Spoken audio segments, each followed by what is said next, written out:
కాలము సంపూర్ణమై ఉన్నది. కాలము సంపూర్ణమై ఉన్నదనుటకు ఆ రుజువేంటి? ఆ గుర్తేంటి అనంటే, బాప్తిస్మమిచ్చు యోహాను చెరపట్టబడ్డాడు. సత్యాన్ని ప్రకటించేవాళ్ళు చెరపట్టబడుట, సత్యం కొరకు నిలబడేవాళ్ళు మరి హతసాక్షులగుట, సత్యానికి అవకాశం లేకపోవుట, సత్యం గురించి ఎవరైనా మాట్లాడితే వాళ్ళేం చేస్తున్నారు? చెరసాల్లో పెడుతున్నారంట. బాప్తిస్మమిచ్చు యోహాను ఏం చేశాడంటే, హేరోదును ప్రశ్నించాడు. నువ్వు చేస్తున్న పనేంటి? నువ్వు చేసేది తప్పు కదా అన్నప్పుడు మరి అతన్ని ఏం చేశాడు? తీసుకెళ్ళి చెరసాల్లో వేశాడు. అతను చెప్పిన మాటలు ఏదైనా తప్పుందా?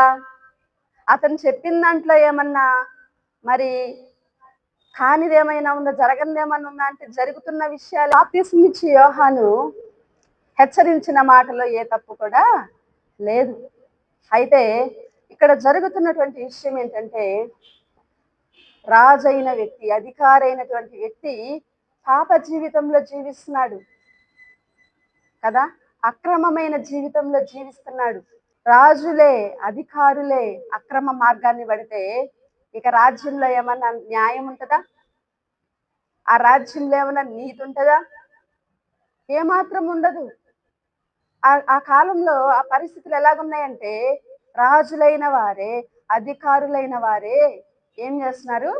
పాపాన్ని జరిగిస్తున్నారు. నీతి లేని జీవితము, క్రమము లేని జీవితము, అక్రమంతో నడుచుకుంటూ ఉన్నారనమాట. కాబట్టి బాప్తిస్మమిచ్చు యోహాను హేరోదు రాజుని గద్దించడం జరిగింది, హెచ్చరించడం జరిగింది. నువ్వు చేసేది తప్పు, అది కరెక్ట్ కాదన్నందుకు అతన్ని తీసుకెళ్ళి ఏం చేశాడు? హేరోదు చెరసాలలో వేశాడు. అంటే నీతి గురించి, న్యాయం గురించి ప్రశ్నించినప్పుడు మరి అధికారులే తీసుకెళ్లి చెరసాలలో వేస్తున్నారని అంటే అది దేనికి గుర్తంటే, కాలము సంపూర్ణమైనది. ఈ రోజుల్లో కూడా మనం చూస్తే ఎవరైనా ప్రశ్నిస్తే, ఎవరైనా మాట్లాడితే, ఎవరైనా అడిగితే తీసుకెళ్ళి ఎక్కడ పెడతారు? జైల్లో పెడతారు కదా. ఈ రోజుల్లో కూడా మనం చూస్తున్నాం అది. ఆ విధానం చూస్తున్నాం, ఆ పద్ధతి చూస్తున్నాం. అంటే ఇది దేనికి గుర్తంటే, కాలము సంపూర్ణమైనది. హల్లెలూయా. ఎందుకు ఇలా జరుగుతుంది? ఎందుకు నీతి గురించి ప్రశ్నించలేరు? న్యాయం గురించి అడగలేరు?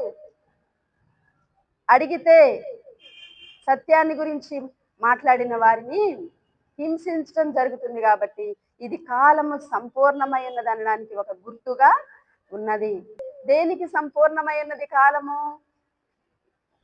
ఆ రోజుల్లో దేవుని రాజ్యం సమీపించింది, అది తెలుసుకోండి, మీరు మారు మనసు పొంది సువార్తను నమ్మండి, దేవుని రాజ్యంలో చేరండి అనేసి ప్రభువారు చెప్పారు. మీకు రక్షణ సమీపంగా వచ్చింది, కాలము సంపూర్ణమై ఉన్నది అంటున్నాడు. అయితే ఇప్పుడు మనమున్న దినాలలో కాలము సంపూర్ణమై ఉన్నదనే మాట దేనికి వర్తిస్తుంది? యేసుక్రీస్తు ప్రభువారి యొక్క రాకడకు. హల్లెలూయా. గుర్తులు కనబడుతున్నాయి, ప్రవచనాలు నెరవేరుతున్నాయి. యేసుక్రీస్తు ప్రభువారు రావడానికి ముందు ఏం జరుగుతుందనే విషయాలు మనం గమనిస్తే బైబిల్ గ్రంథంలో దాదాపుగా అన్ని ప్రవచనాలు నెరవేరాయి. అన్ని గుర్తులు మనకి కనబడుచున్నాయి. కాబట్టి మనం తెలుసుకోవాల్సిన విషయం ఏంటంటే, కాలము సంపూర్ణమవుతుంది. కాలము సంపూర్ణమై ఉన్నది. ఇక ఎల్లకాలం ఇక్కడే ఉంటాం అనుకోకూడదు. ఎల్లకాలం పరిస్థితులు ఇలాగే ఉంటాయి అనుకోకూడదు. కాలములను, సమయములను ఎరగాలి.